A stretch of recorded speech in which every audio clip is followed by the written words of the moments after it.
Good afternoon. Thanks for joining us for our From Renter to Homeowner webinar. I'm Corby Gage, the Executive Director of Coastal Housing Partnership. And with us today is also Kim Pascage, Program Manager for Coastal Housing Partnership.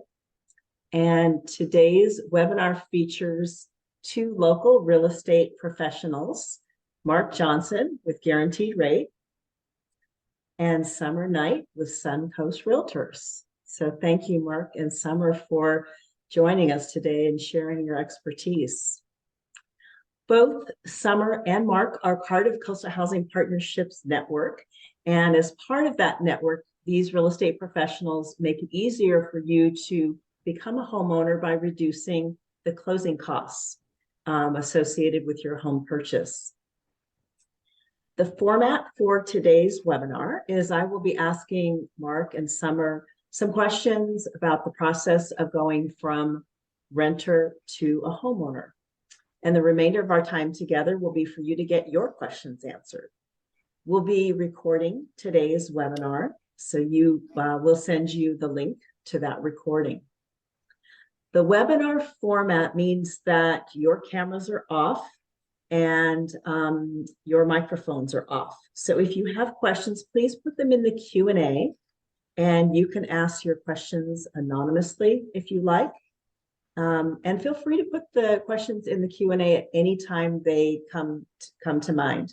We'll get to those toward the end of our time together, and Kim will be monitoring those questions. If you have any technical questions, please put them in the chat, and Kim will be monitoring that as well and can help you out there. So the objective for today's webinar is providing you with guidance on how to make that leap from renter to homeowner. And so congratulations on taking this important first step, which is education. Panelists, would you please introduce yourselves? Mark, let's start with you. Sure. My name is Mark Johnson, and I work at Guaranteed Rate. I've been in lending for about 24 years now, and I'd say probably the thing I really enjoy most about my job is what we're doing today is really educating people, especially buying a home for the first time, because it seems like it's such a big hurdle to go from renting to how do I get into buying a home. A little bit of my experience over the last, say, 15 years or so, I've worked in a lot of new home construction projects. So in those projects, there's a lot of first-time home buyers. And so I've had a lot of experience with that. Anyway, thank you. All right, thanks, Mark. Summer, would you introduce yourself, please? Yes, hi, everyone. My name is Summer Knight. I was born and raised here in Santa Barbara. I've never lived anywhere else, and I'm raising my own family here now. I've been a real estate agent for over 20 years. I absolutely love what I do. As I mentioned, I have always lived here, but I'm a wife, I'm a mother, and we love to travel as a family. Great, thanks, Summer. Well, let's get started right with the question that we get asked most frequently. Is now a good time to buy a home? Mark, with current housing prices and current interest rates, should someone wait to buy, or is this a good time to buy? Well, and we know that's a great question because we get asked that question all the time. And honestly, I think right now, and this kind of rings true almost always, it's like the best time to buy, particularly in California, is when you can afford it. When you can make the payments, when you've got, we'll talk about down payment later, but enough money for the down payment. If you can make the payments and you're comfortable, that's the time to buy. Right now, rates are higher for sure. And I think not focusing on the rate, but maybe focusing on the cost, the monthly payments is kind of where to go. One statistic that's interesting is that as rates have gone from the 6s into the 7s, it knocked about 5 million people who wanted to buy out of the market because they couldn't afford to buy anymore.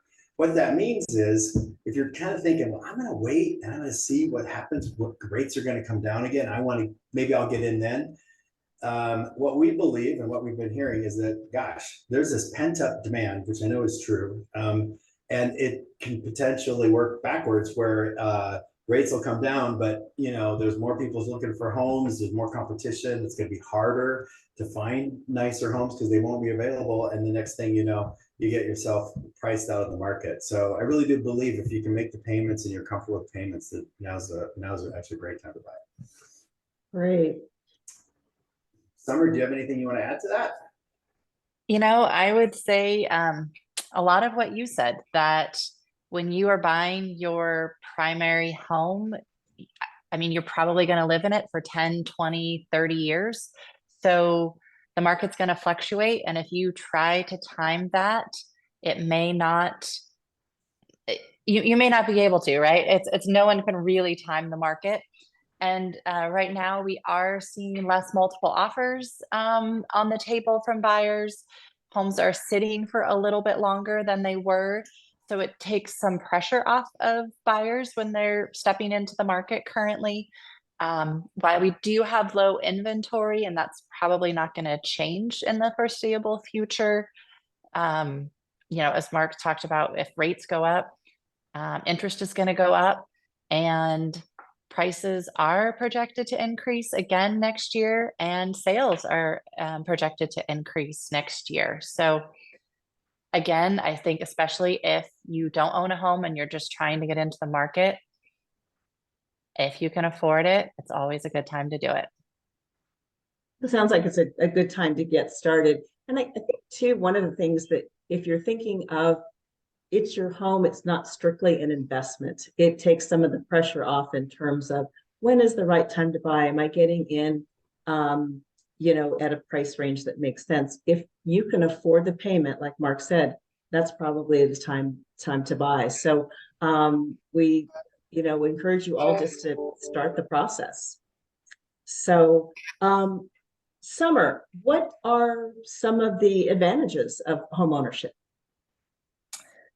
I think one of the big things, having seen friends who rent, is stability. So when you are a renter, you are at the mercy of your landlord.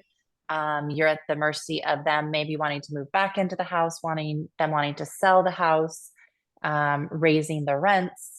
Versus if you make a purchase, then your housing costs are fixed. Your mortgage is fixed. And again, insurance may go up a little bit over time, different things like that. But for the most part, your costs are fixed. And that's also important as we're all getting older. So as we plan for retirement or move into retirement, knowing that those costs are fixed, or if you buy a home, early enough in your life and you have the opportunity to pay that home off, then you go into retirement maybe not having a mortgage payment. You'd still have your property taxes and insurance and some, a few other expenses, but not having a mortgage payment would be huge. There's also tax benefits. And while Mark and I can't give tax advice, there are definitely tax advantages, write-offs every year that have to do with owning a home and having interest in property taxes that are paid. So we would encourage you to talk to your tax advisor about those additional benefits, because that would in essence take some of the monthly cost off of your expenses. And then I went to the California Association of Realtors annual event last month, and they were sharing financial stats about how the median value of a primary residence is worth about 10 times the median value of families who don't currently own a home. So when you purchase a home, not only are you making payments to pay off that mortgage every month, but you're also gaining price appreciation. But again, on a national level, the statistic is that a family, if they purchased a home 10 years ago, they would have gained about $225,000 in equity. Here in Santa Barbara and Goleta, that would have been more than that. So another stat to think about that's a little bit more vague, but home appreciation is based off your purchase price in essence, or the home's value, and you're only putting a fraction of that down. So instead of just earning, let's say 5% per year on an investment that you put, 50,000 in or 100,000 in or whatever your down payment is, you're actually earning price appreciation on the total value of your home. So it's easier to gain equity and net worth through home ownership. That's a great point. So that rate of return is really a lot higher than you might think. Mark, what do you think? Do you have any other benefits to add to that? I love how you just said that about, investing, say, at 5% down, but if your purchase price, it's really 800 or whatever that purchase price is what your appreciation is. I've never thought of it that way. That was really good. And for, just a couple of real simple things I think is great is when, you open the door of your home, it's your home. And, even the bank's going to own a chunk of it. It's still your house. You can paint it whatever color you want. You can rip out that kitchen when you're ready. I mean, that's one of the nice things about home ownership is you really, it's your place. And then, all those home improvements help build equity over time as well. And then Summer, I think you covered really just about everything else, but I would say, just as a thought too, of my friends over the years that jumped into buying a home, for sure their wealth over time has increased more than a few of my friends who just never wanted to do it and just couldn't quite pull it together or were afraid or didn't have the education. There's a vast difference between the two. So getting in, like we said earlier, I think is never a bad time to at least check it out. So that's about it for me. Right. Well, Summer, what would you say is the first step in moving from renter to homeowner? Well, this webinar is a great first step because two of the key things that you're going to need is a realtor and a lender. So whoever you decide to work with, those are key people that you'll need in your life. So I would recommend meeting with a realtor and a lender or meeting with a couple of them if that's what you want. But getting pre-approved for a loan is imperative because, let's just say that perfect home comes on the market tomorrow. And if you haven't done your pre-approval yet, you're not going to be ready to proceed on that home. So I know sometimes clients will say, well, I don't really want to buy for 3 months or 6 months. And I always tell them, talk to a lender right away because they can let you know where you're at today. They can help you put a plan in place moving forward and really help you to get to that goal. Plus, there's online calculators, but there's so much that goes into how much home can you afford at the end of the day that, talking to your lender, maybe you can afford less, but maybe you can afford more than you thought. So another key, I think, is not only working with a lender, but working with a local lender. Most agents represent buyers and sellers at different points. And I know personally, if I'm representing a home and a seller, and if I were to get multiple offers, a buyer that's working with a local lender is definitely going to be preferred because I can walk into Mark's office or I can give him a call and discuss that client or discuss everyone's needs to help get a deal made versus if it's an online lender, they make us nervous as agents because sometimes it can be a little bit easier, just to like fill out a form online and they shoot you over a pre-approval letter 5 minutes later. And as agents, we don't always know if we can trust those. And sometimes they're great. It's not that they're all bad, but having a local lender is really important to the listing agent's comfort level and helping to get your offer accepted. And then also, working with an agent right away too. Even if you don't work with an agent, but if you just, call and ask questions or say, hey, can I meet for coffee? So an agent can demystify the process and just make it not so daunting. I know a lot of buyers I've worked with before, first-time buyers, they just feel overwhelmed about the process. And, we throw out terms like escrow and title and preliminary title reports and sewer inspections. And, their eyes get big and it's overwhelming. And so that's what we're here for is, to help walk people through that process. Great. So now, Summer, when you're talking about an online lender, you're referring to an e-lender rather than someone who has a local office here specifically. Correct. And again, I've worked with online or e-lenders before, and it's worked out fine, but sometimes it doesn't. And as agents, it's a small community, and we know all of our local lenders, and so having that local lender, we know when they write us a pre-approval letter, we can trust that pre-approval letter, versus sometimes with the e-lenders, it's hard to know. It gives that offer a little bit of an edge up. That's great. It does. So Mark, obviously, it's so important, as Summer is saying, to have this pre-approval from a local lender. So what are some of the reasons why you would meet with a lender sooner rather than later? Sure. Hey, one thing on the local lender thing too, I was just going to add, if I could, there are certain programs in Santa Barbara County for first-time home buyers that we know because we're here locally through things like Santa Barbara Workforce Housing. Carpinteria has a down payment assistance program that's super cool. And if you're here in town, you know those things, and that's what's great about all of us in town have access to that knowledge, which I think is helpful. And like Summer also said, it's such a small town, you really gotta do a good job here, because if you screw up, my goodness, everyone will know. So everybody here in town really tries very hard. So when you do meet with a lender, so a few things that you're going to find out is you're going to find out exactly what you qualify for, so that when you're working with your realtor and you're out looking at homes, you're going to know exactly what to expect as far as monthly payments go, and you'll have all that knowledge, how much you need for the down payment and that kind of thing. I think that all those things are kind of important. Also, when you sit down and work with a lender, there's a lot of stuff that we're going to do to help you get prepped and ready to go to get pre-approved. And I think sometimes people are afraid. They're like, oh, I have to have everything perfect. I've got to have the right down payment. I've got to have the perfect credit score.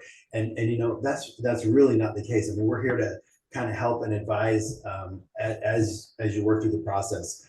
I've worked with people who've started the pre-approval process, and it took them about 3 or 4 years to buy a home, which is perfectly fine. That's a huge part of what our job is to do. So that's that initial first step. That's what we're here to kind of help out with. Right. And when you're talking about that Santa Barbara market, you're also including the Ventura market, since we serve both the Santa Barbara and Ventura counties. So that's what we're referring to with our local market. So Mark, what does the lender need from a potential home buyer in order to provide that pre-approval? And is there a charge to get a pre-approval? Great questions. So to get pre-approved, there is no charge. What we're looking for typically is when you get pre-approved, you're going to be providing income documentation and documentation for assets. And so for income, what we're looking for, if you're here on this webinar today and you're part of Coastal Housing, most likely you're in one of the employer partners. So you're going to have pay stubs, W-2s, so we can see what your income is. If someone in your family is self-employed, then we're going to want to see 2 years of tax returns.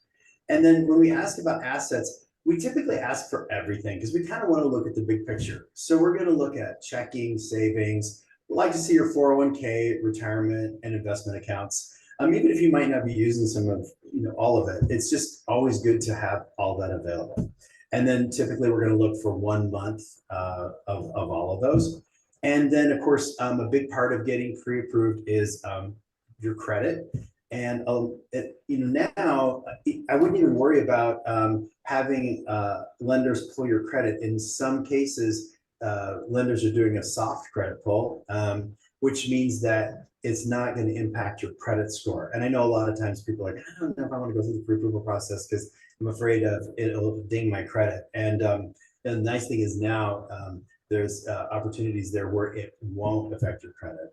And then kind of to that point, if we could talk about credit for a minute, one of the things that we hear a lot is, oh, I want to pay off all my credit cards before I sit down with you. And what I would like to share there is that we're here to kind of help with credit.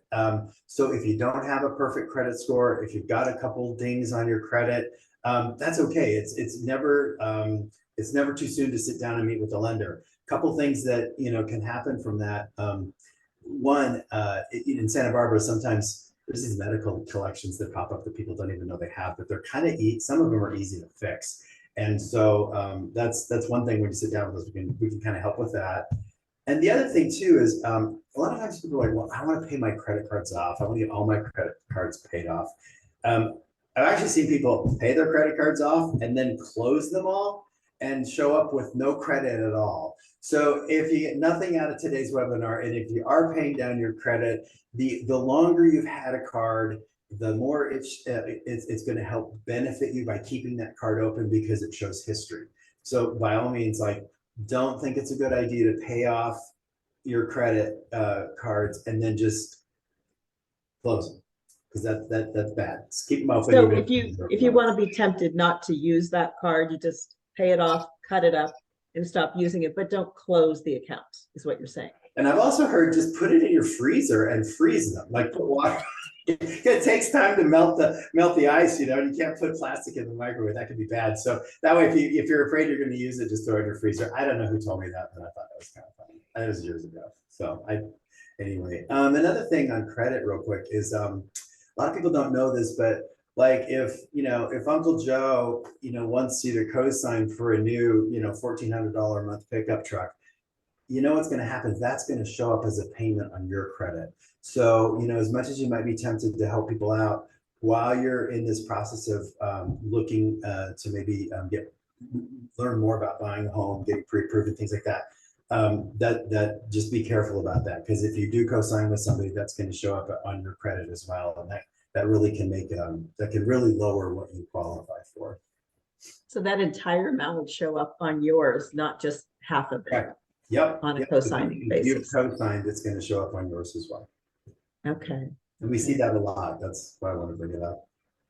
But yeah, I so frequently get asked questions about credit, and as you mentioned, Mark, people saying, "Oh, I want to get my credit in great shape. I want to get everything cleaned up. I want to get my score as high as possible." And it seems so counterintuitive, but so many of the things that we do that we think are going to be smart for our credit score send our credit scores the other way.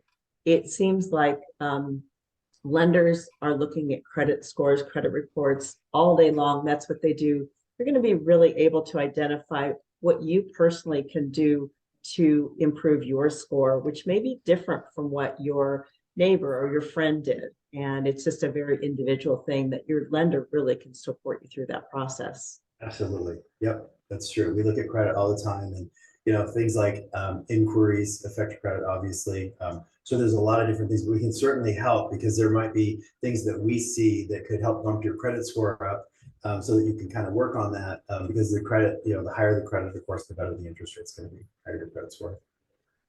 And what some people think is a lot of debt is not that much debt. Oh. So sometimes people wind up paying off, a card, and they could have been using that for a down payment or closing Right. costs. So, really getting that game plan together with the lenders just seems like such a vital role there. And I know, and occasionally too, people will get solicited for, consolidate all your credit card debt. We'll help you reduce a fraction of it. Just don't make payments on it. And we had someone who had a perfect credit, 800 FICO score, and she thought she had a lot of debt, and it was about $10,000, which really, in the big picture, isn't too much. And she did use this service, and her credit score went below 600. We couldn't even get her a loan. So be careful of that too. I know that those kinds of programs are out there, and they're just not good.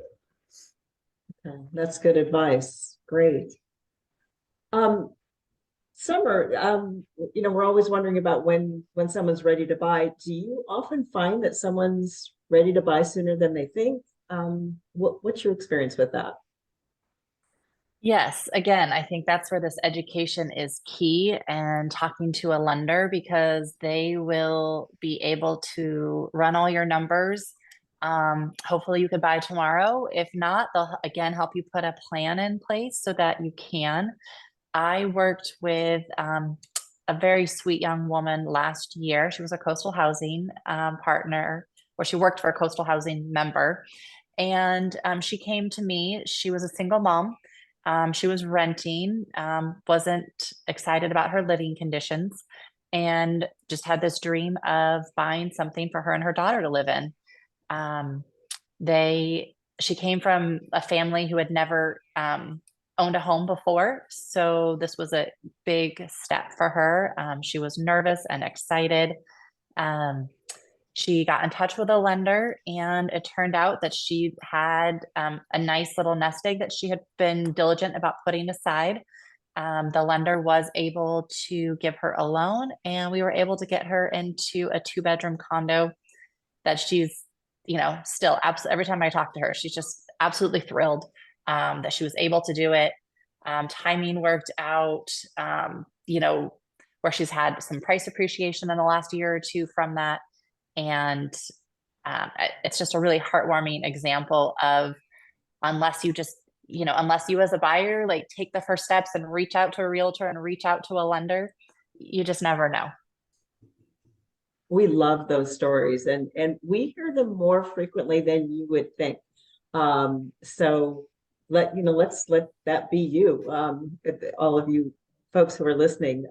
If you think you're even dreaming about buying, start with the real estate professionals and see where you are with this process. And Mark, Mark how about probably you? has. Do you? Oh. Yeah. So go ahead, Summer. Sorry. Oh, I was just going to say, I'm sure Mark has similar stories that he can Yes. share Yeah. with Do us you too. find that's the case, Mark? I have a favorite story. Again, a coastal housing partnership. Uh, Person from coastal housing, they couple bought a home up in Buellton, and they were like, we really want you to sit down. This guy said, I really want you to sit down with my brother. He needs to buy a house. And so they came into my office together, and the person, my client's brother was like, I've got a job right now, but I really want to become a photographer. So I kind of want to wait till I get my photography business off the ground. And then, then I kind of want to look at buying a home, but my brother said I should come in here and talk to you first. And I said, well, okay, let's talk a little bit about that. When do you think you're going to start your photography business? And he's like, oh, maybe like in the next year. And I said, well, right now you've got a solid income. You've got, you're a W-2 employee. Why don't we see what you qualify for with your current income? Because if you become self-employed and start this photography business, then we're not going to be able to use your income for 2 years. And, it's a new business. You might use some of your savings for it. And then, so maybe now might be a better time to buy, kind of tying into what we first started with. And so we got him pre-approved. And this is what's funny. And in summer, I'm sure you can relate to this. It's like, we get him pre-approved. He goes out, he looks at something over the weekend, and he's all excited and wants to buy it. And he did. And so he bought a condo up in Buellton for a really great price. I'll often get calls from him just saying, I'm so grateful that you helped me and, showed me that I could afford something. He goes, if I hadn't done that now, he goes, I don't think I'd be able to buy anything now because home prices have gone up quite a bit since he purchased. So that's one of my favorite stories of, I'm not going to buy, but I'm here with my brother because he's making me talk to you. And the next thing it was a really great story. So, and now he's married and has 2 kids. And so, Those are great. I think this just really points to the value of having a really good home buying team on your side, having really good professionals that you're working with. And even if you don't think you're ready to buy right away, get started in the process, find your team, find out really where you are. Let the lender and the real estate agent give you that guidance and get that game plan and strategy together. So obviously that's really important. So I think sometimes people think that if they're not ready to buy right away, that the real estate professionals don't want to talk to them. And that's not the case. A good lender, a good real estate agent is going to be happy to start working with you and really get you, down in the right path. So, Summer, at what point should a potential home buyer meet with the agent? Well, I think we've probably covered it for the most part, but I would say always feel free to reach out to a real estate agent. They should always be happy to, again, answer questions over the phone, meet you for coffee. If there's a home that you found on the internet that you just love, I don't want to say they'll necessarily meet you there if the home's occupied and they have to disrupt a seller, but maybe if it's like a vacant property or something like that, that's easier to schedule. We love to get like face-to-face time with people because that's where we all make connections. I make a connection with you, you make a connection with me. And again, I think it really comes down to education. And like Mark's story, like my story, that we just told, uh, any realtor, any lender is going to have a story where somebody didn't really think that it was going to be possible for them, and then it was possible. So the sooner you reach out to a lender, to a real estate agent, and we can educate you on the process, on next steps, the better off you're going to be and the less scared you'll be too. Right. Well, how do you select a real estate agent? That seems a little bit daunting. How would you go about doing that? Well, you would start on the Coastal Housing Partnership website and you would find one of their providers that will, as was mentioned, there's financial benefit toward your closing costs by using an agent that's part of Coastal Housing. So definitely reach out to one or multiple agents if you would like. That's up to you. But again, ask to meet for coffee, ask to meet, at their office. A good agent is going to have like a buyer packet or a buyer presentation. So they can give you information on the process also, or they can email it to you. A lot of agents have websites, and on those websites, they'll have like a buyer and a seller section. And on the buyer section, there'll be Q&A or, articles that you can read about the process. Also, you want to like the person, I guess, because you are going to be spending time.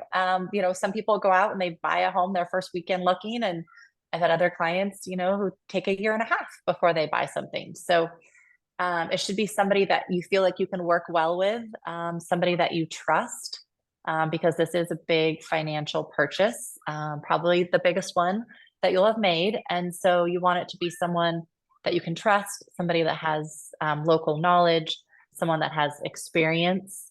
I know sometimes people say, oh, well, my, boyfriend's daughter's husband's best friend just got their license, and I really think I should work with them. And it's like, okay, well, good luck. Hopefully that works out. Because we'll get into it later, but it's a complicated process, and you just want to make sure that the person you're working with is going to be able to advise you well, and making decisions moving forward. Right. Mark, do you have anything you would want to add to selecting a real estate agent? Yeah, I do. And I had to laugh about the experience part of it because it's really true. I kind of have a funny story. I had a client buying down in Palm Springs, and they were looking and looking, and that they got into contract on a home, but I didn't know because they were working with an agent that was relatively brand new, and the agent didn't know to send me the purchase contract. And that's one of the first things that we want to get right away, because generally you've only got 30 days to get the home purchase done. I didn't get the purchase contract for like 8 days, and he didn't know to send it to me. So, working with experienced agents and, like, again, on the list on the Coastal Housing Partnership page, everybody there is really knowledgeable about the market, about how to do their job. And then, just that experience is just invaluable. And I always cringe when I hear it's, cousin Bob's, whatever it is. It just makes me nervous. It's always nice to know it's someone in town here that I know and has really great knowledge of the market, really knows how to do their job. It's just a huge benefit. Great. I think Summer refers to just, liking the person too. That kind of chemistry piece is that you want to really connect with them and feel like you can trust them and feel confident with what they're saying to you and what they're recommending sometimes in terms of pricing. So, sometimes, Summer, I think people think that, they maybe don't need an agent, or they're going to save some money by not having an agent. And, maybe they're finding the property that they want to buy online, and they think, well, maybe I'll just avoid that process. But it seems like the role of the real estate agent is bigger than just finding that property. Can you describe a little bit about the role of the real estate agent? Yeah, absolutely. So, uh, it's funny because it's true. Like anybody can go on the internet and look at the homes that are for sale, and it is a lot more than just that. Um, Part of it's identifying what's important to you in a purchase. Sometimes buyers don't even realize, as agents, we try to ask questions about their lifestyle and about their wants and their needs. And sometimes it turns out they need a downstairs bedroom for an elderly mother that comes to stay, for a month at a time, different things like that. So yes, we do send you listings. But for instance, recently I had some clients who, they get auto emails about new listings that are coming up or that have hit the market. And I go out every week, or, agents should all go out every week and look at new properties for sale. And so I went out and looked at a particular property. And as soon as I left the property, I texted my clients and I said, hey, I think this property is going to be a great fit for you. And they said, oh my gosh, thank you so much for flagging that for us. Like, we got the email, but we didn't realize certain characteristics of the property that I knew that they would have really appreciated. And so, we went out and saw the property the next day. But again, it's more than that. We help you with comps for the properties. We help you settle on a price to offer, writing the offer. That's a whole process. Not often, sometimes the offer that a homeowner accepts maybe isn't the highest price because there's other factors that go into that offer that can make a difference to a seller. Helping buyers with their due diligence in purchasing a property, because we are California, like a buyer beware state. So while the seller does have to disclose what they know is wrong with the property, they might not know everything. And so it's helping buyers scheduling inspections and which inspections should they do, and understanding disclosures. Once inspections are done, you can go back to the seller potentially and ask them to fix something, or maybe credit you so that you can take care of it after close of escrow. So all of those pieces are things that as realtors, we help coordinate. We also coordinate with the lender. We coordinate with escrow. Afterward, we offer referrals for services that a homeowner might need. So it is more than just, oh, I found the house. We're good to go. It's a little bit more involved. Yes, it sounds like there's definitely great value in that. I think particularly in terms of just what to offer for a property, because, you may be saying, I'm going to offer full price, but maybe that's a property that's going to go for over asking. So, you don't know, whereas the agent is seeing those properties and really knows that inventory. So that's important. So, is it important for someone to have their own agent, or what about using the same agent that the seller's using? What is that a good idea? It does happen on occasion. So typically what happens is a seller hires an agent to represent their best interests. And so the agent they hire is supposed to get the best deal they can for the seller. They have a fiduciary duty to the seller to look out for what's best for them, not what's best for the buyer, not what's best for the agent, but what's best for the homeowner. And so if a buyer doesn't have their own real estate agent, then that puts the agent in a tricky position. So by the buyer having their own real estate agent, they also then have a person who is looking out for their best interests, who has a fiduciary duty to the buyer, not to the seller, not to anything else, but to the buyer. And again, offer price, because maybe the agent's going to tell you, hey, in this particular home, you don't have to offer asking price. You can offer less. Or, issues come up during inspections and there's an issue with the sewer line or electrical, different things come up. The agent can advise you, well, maybe we can go back to the seller and ask for them to work with you on these repairs that are needed. So by having your own representation, you've got someone looking out for your best interests during the process. And I think that's important. Some states, California does allow an agent to represent both sides, but some states don't even actually allow it. So it's to the buyers, it's in the buyer's best interest if they've got their own representation. And the seller is paying both the seller's agent and the buyer's agent. So the buyer's got someone working for them, and generally they're not paying them even. Correct. So how it works currently, this may change in the future, but how it works currently is when an agent takes or signs a listing contract with a seller, then they are agreeing to split their commission with a buyer's agent. So typically the buyer does not have to come out of pocket to pay for their agent because it's part of the commission that the listing agent is taking. And if you're using an agent on the Coastal Housing Partnership Network, those agents are actually crediting a portion of their commission back to you to put toward their closing costs. So in addition to not having to pay for that representation, you have money toward your other closing costs. So they're contributing to your transaction and making it easier for you to become a homeowner, just as the lenders are doing as well, contributing a portion of their closing costs. So it's a really nice benefit that most of you have available through your employers by being members of Coastal Housing Partnership. So take advantage of that. Absolutely. So Kim, let's go to questions and see what questions we have.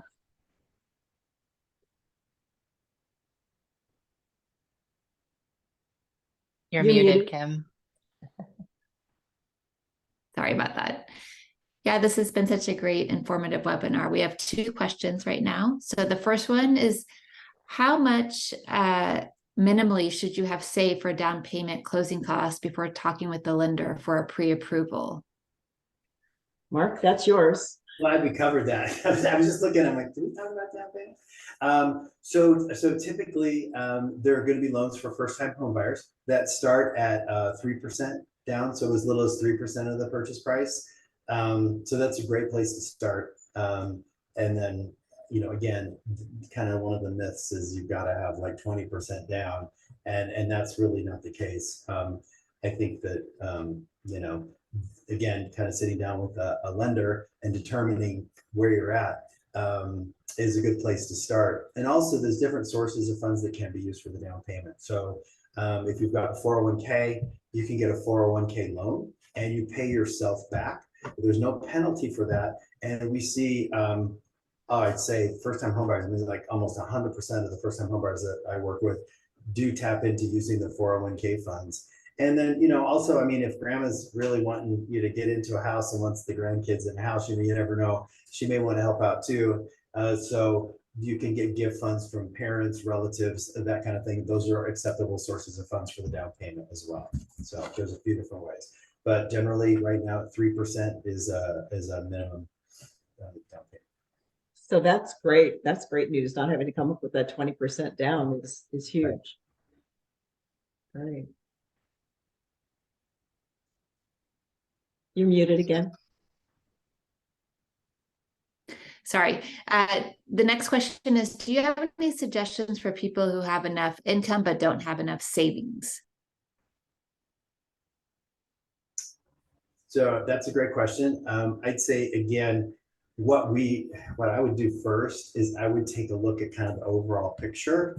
And then there's programs through, and you can look this up through Cal HFA.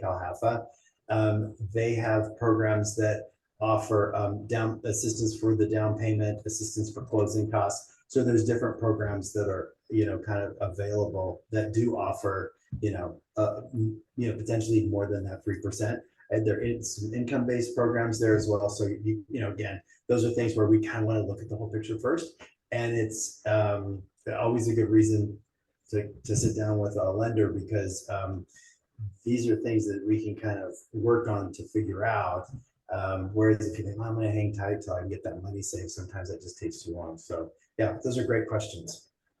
And sometimes those income restricted programs, it's surprising how high of a limit Yes. you can make and still be eligible for those. That's So right. oftentimes we think, oh, I'm not going to be eligible for that and still be able to afford a home. Yes, in That's, some cases it's several $100,000. Like yeah. So a lot of people are eligible for those. Yep. I think also just having the education is important, because maybe you sit down with Mark and Mark says, okay, yeah, you do need a little bit more savings, but hey, like, you can get a number right in your head, because you might think it's 200,000, and Mark says, well, you've got this much and we can use this, and you just need an extra 5 or 10 or 50 or whatever that number ends up being.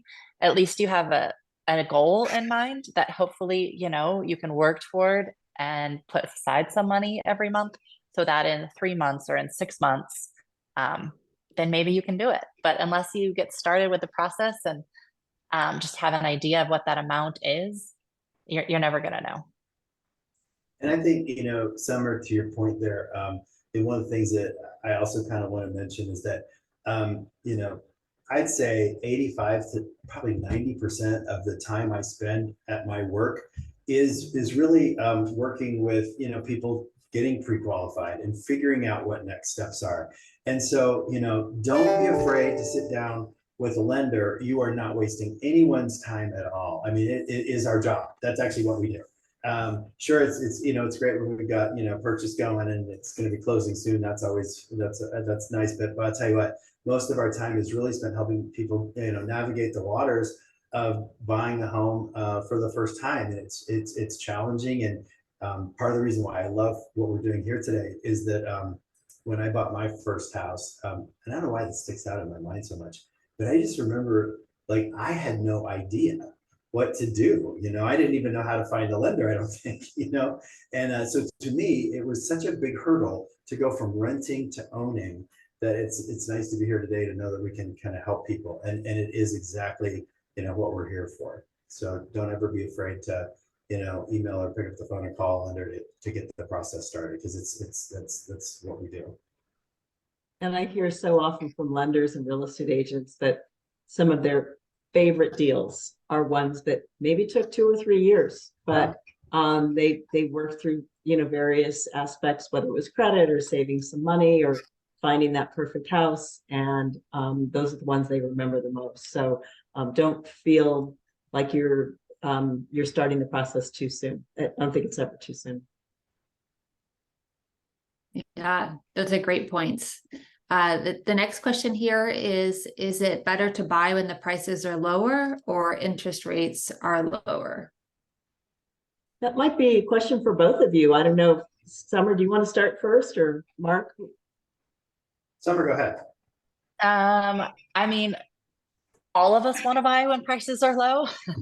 Like they always say, when's the best time to buy? Like yesterday, 5 years ago, 10 years ago, 20 years ago. I have neighbors and they're like, oh yeah, I paid, $35,000 for my home in the 60s. And I'm sure to them at the time so I actually have a story about that. So 2 neighbors, they had a home in between them come up for sale, and they were original buyers. They paid like $35,000, I forget, for their home, maybe less. And the home between them came up for sale. And the one neighbor said to the other neighbor, oh, we should buy the home together as an investment. And the other neighbor's like, are you crazy? The price has gone up $10,000. And, now that home is well over $1 million. So we would all love to time the market, unless you have, the money and the time to time the market, to buy low. That's great. I think, I'm sorry, I don't know if it was mentioned already, but Lenders are anticipating rates to come down. No one's going to promise you that, but they're supposed to come down next year sometime, not probably at the beginning of the year, but mid later. Mark can correct me on this. Right.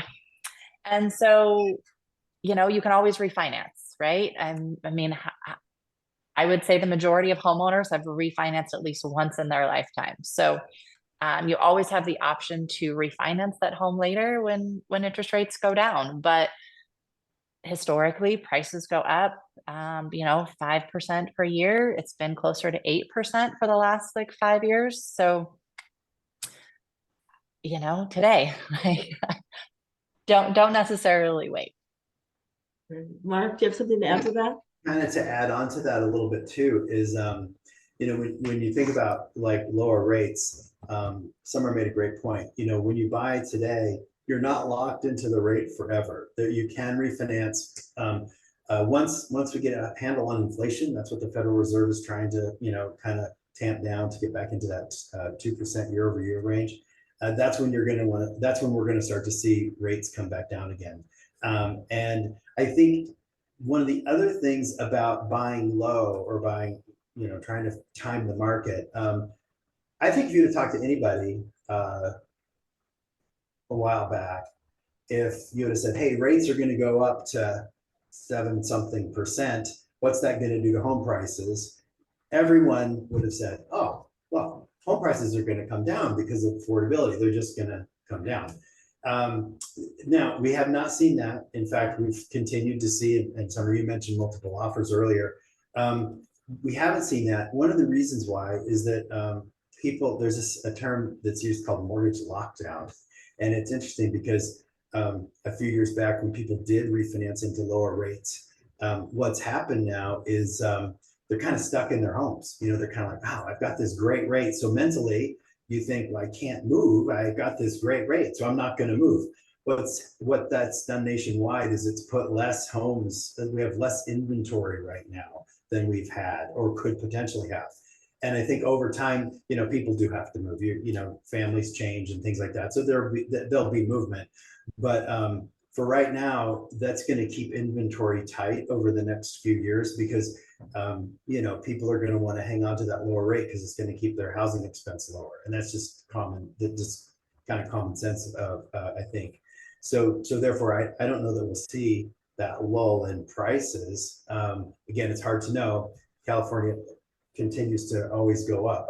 So I think buying low is going to be more challenging, but you know, I think if you can, you know, if you can stomach the payment now, and like I said early on in our webinar here, if you can make the payment, think less about the rate and more about what's my actual expense. Can I get in right now? Can I make these payments? Can I jump into the housing market? And not think too much about that rate, because hopefully in the next 12 months we'll be able to offer something a little bit better. But we'll have to see. Crystal ball is a little foggy. Have any other questions? I don't see any other questions. Feel free to add those right now to the Q&A. We have a few more minutes. Mark, do you have any final thoughts on this process of going from being a renter to a homeowner? It's kind of what I said before. You know, I really feel like kind of, you know, getting your team together, you know, sitting down with the lender. Don't be afraid of that at all. And also don't feel like, yeah, everything has to be perfect. You know, your credit doesn't have to be perfect. We can look at it. You don't have to have 20% down. Let's see what you've got now. And just don't feel intimidated. I think that's the biggest thing. Don't feel intimidated. Just feel like, you know, you've taken a big step today by being on this webinar. I mean, you know, we're here to answer questions and help out. And so that would be kind of my final thoughts. Great. Summer, what about you? Do you have any final thoughts on that process? Yeah, I think we really covered everything well, but you know, similarly, just you have to ask the questions and you have to jump into the process. Otherwise, it'll never happen. So, yeah, I would just encourage anybody to reach out to a realtor, reach out to a lender, and just educate yourself and, you know, see what happens. Yeah, just get started. I mean, you don't want to be looking back 10 years from now and go, oh, that was my window. I should have bought then. So, this way you're going to find out what would your payments be? What would that house look like with those payments? And you're just going to have so much more clarity. I think that's really helpful instead of just wondering. So that's great. Well, I appreciate And your then- time so much today, Summer and Oh, Mark. one more thing. Such great advice. And if anyone wants to reach out to Mark or Summer, the contact information is here. And we encourage you to reach out and to contact our office as well and ask any questions that you have. We're here to help. So But I think Summer had one more thing. oh yes, go ahead. Oh, sorry. I was just going to say, you may not be able to buy your dream home first, but, I mean, clients that Mark and I have helped, they take a first step and they get into something at least. They build some equity, let the property appreciate, and then sell that, buy something a little bit bigger, a little bit nicer, a different neighborhood, or, whatever it is that you're looking for. But I guess I would say if you feel like, you can't get that dream home, at least get something and get your foot in the door, and get the process started. Great. I had Corey. Mark, you have one more. Thing too. Yeah. I just wanted to also say,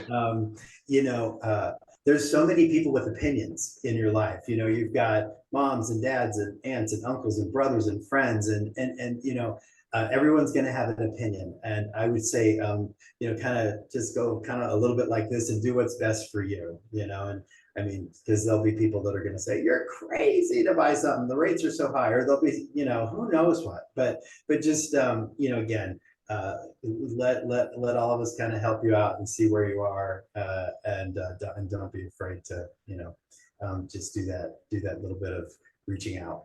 So Great advice. And we want to let you know too that we have a home buying fair coming up on Saturday, Saturday, October 28th from 10 to 2. It's in Santa Maria at the Radisson, and it's free for you to attend. We'll provide lunch and you have an opportunity to talk to different real estate professionals. I know Mark will be there, and there's also going to be seminars throughout the day, education seminars that you can find out more information about the process. And this is just a great time to get started. We have a lot of people who've come to the home buying fairs and then let us know that they've been able to buy after that. So we encourage you to attend that if you're available. So thanks for joining us. I put that link in the chat if you Oh, great. Thanks. You can RSVP there for the event. So great. Thank you for doing that. All right. Well, have a great afternoon. Thank you. thanks, everyone. thanks, Thank everyone. you.